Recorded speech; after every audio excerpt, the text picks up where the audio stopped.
Hey dude, okay, so I'm going to try and finish out what I was talking about before, see if I can go through the rest of the slides and just try to kind of like sum up everything that I've talked about so far. Okay, so where are we at?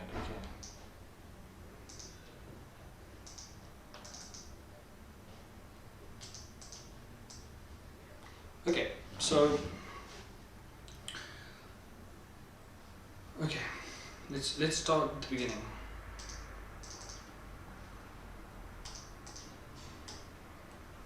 Okay, you've created this mesh, right? And the mesh has all these vertices. What I've done is I've created I've just made the functions that take these points with these tangents and can give you the position and the tangent anywhere between two of these points. I mean, that's all I've done. Right, so you give it 2 points with 2 tangents coming off of it, and it will give you the position anywhere along between these two.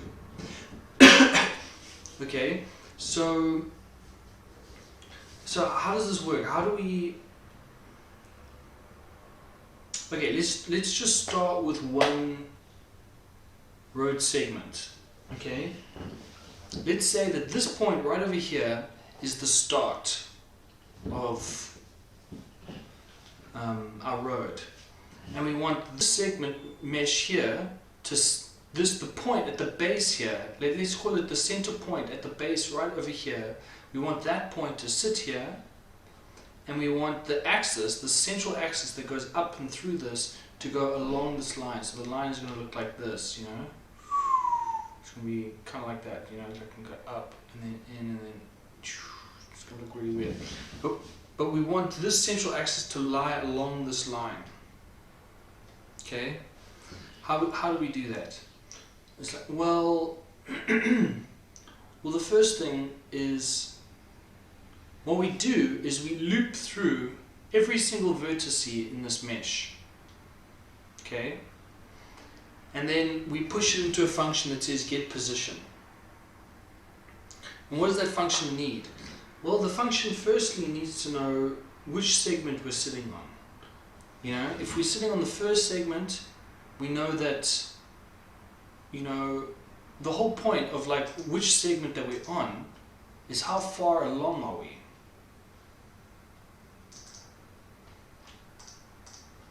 Right? So let's say this is our starting point here. If we're on segment 1, then we know that this vertex on this segment part has only moved 1 length along. If we're on segment 2, we know that this same vertex on that mesh has moved 2 segments along. So that's the first thing that we need to know. We need to know how many segments along we've got. Because there's one way to think about this is that the whole road starts out, we can think about it as starting out, as having all the segments just lining up, all kind of snapping onto each other. So let's say that,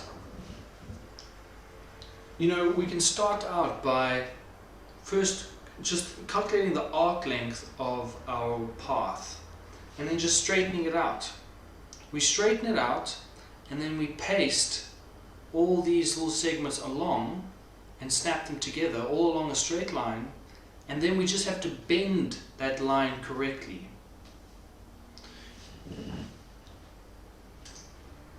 This is an observation that I made up here, which I think is quite important.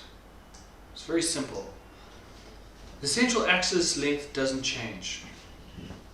Okay, so this is going to be our eventual path, right? And this is what it looks like if you straighten it out. Now that's the thing about bending. If you bend this length, this line length doesn't change. Right? Over here it gets shorter, over here it gets longer, and over here it doesn't change. Now I guess that's just a geometric thing, but that's kind of the idea with bending. The idea with bending is that these lines stay parallel and that this guy's length doesn't change. And why is that important? It's like, well, okay, let's say we're sitting on this segment here, okay, and we want to know where to put this vertice. It's like, okay, well, we're talking about this, right? How do we get to this point geometrically? Well, geometrically, first we just calculate this length and then this length, and we know that that's equal to this length here, right? So how do we get to this point? Well, I've created a function that you plug in the arc length and it gives you a position, right?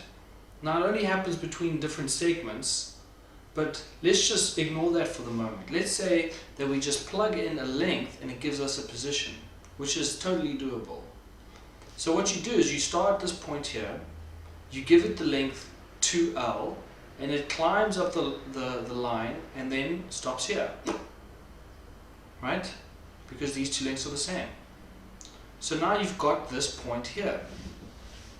All you need to do now is draw a perpendicular line down here, because these lines all stay perpendicular, and then notice that this length here doesn't change either, right?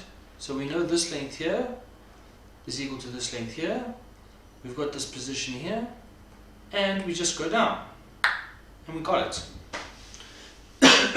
It's actually pretty simple. The most important thing is having a function where you just give it the starting point here, or just a function where you just give it a length and it tells you what that length is along here.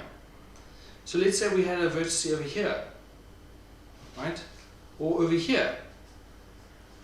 You know, all we need to know is this length along this line, and then we just walk up the line there, and then we draw a vertex here, and we just need the length up here. And then from here, it will go down here. And there it is. Bam. It's pretty straightforward, actually, what we need to do. I mean, I did a lot of theory in the back, about displacement, about about parallel lines, how to work out the equation of this line. And some of my observation shows how we can work out the actual path of this line.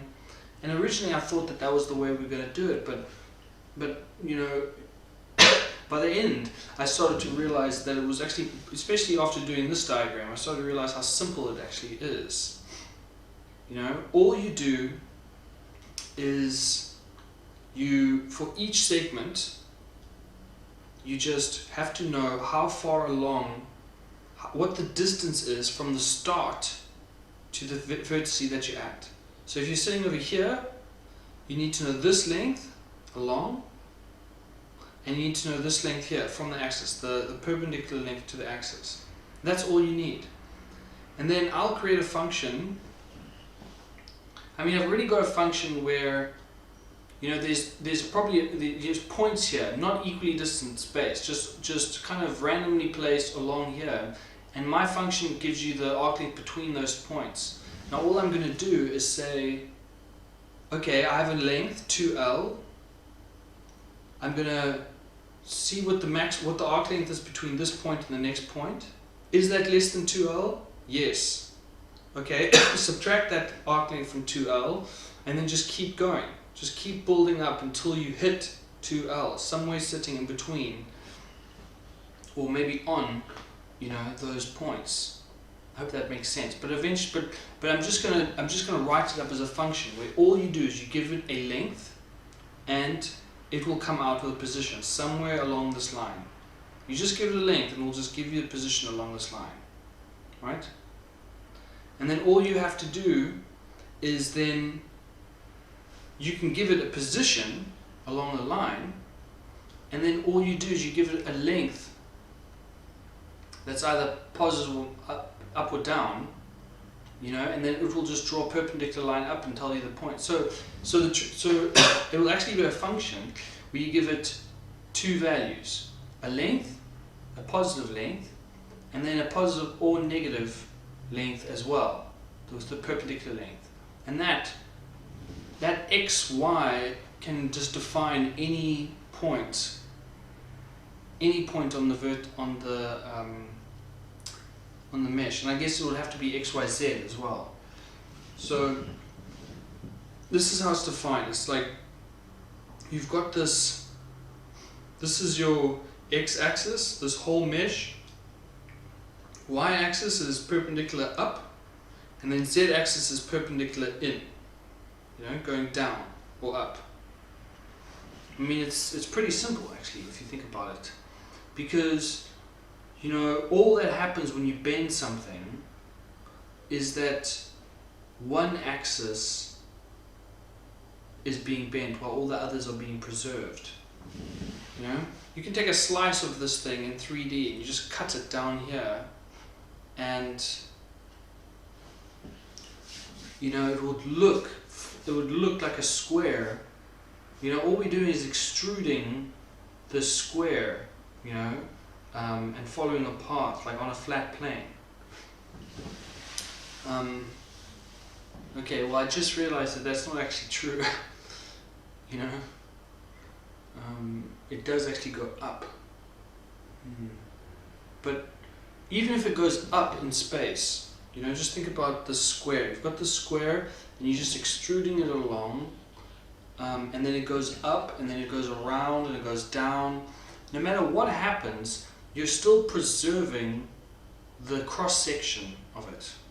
Right? The cross section is always going to be the square, and all those points along the cross section are going to be preserved relative to each other. Right? So all you need to know is this path here, where you're bending it along. And this path doesn't just have to sit on a flat plane, it can go up and down in space as well.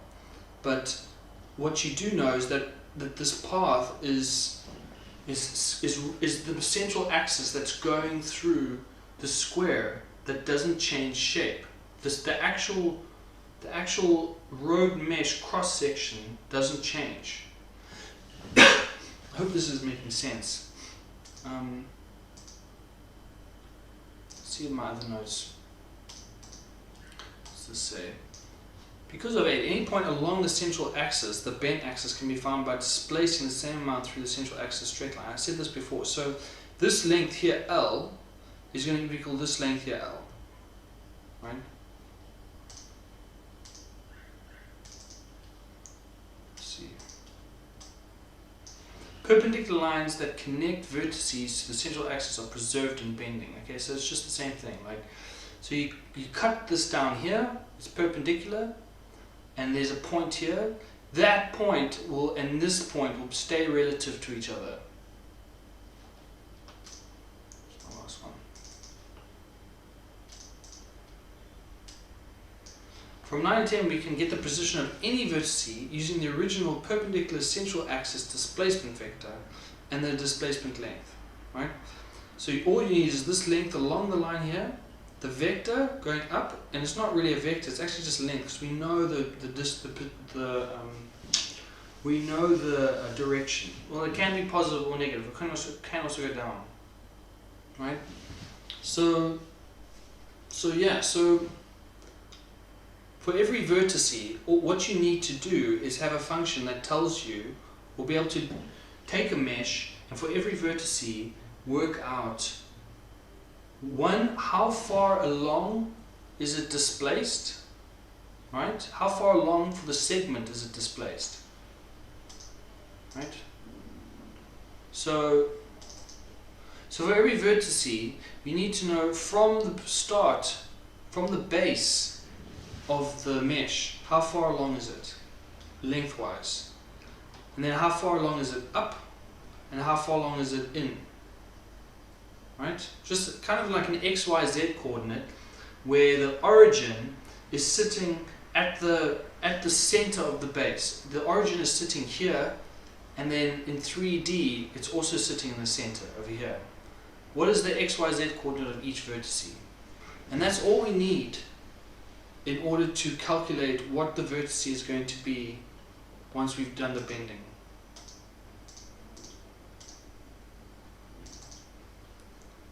That's all we need. We'll just go along this line with the one coordinate, up with the other coordinate, and then in with the third coordinate. And that will give us the position. Yeah, dude, I hope that makes sense.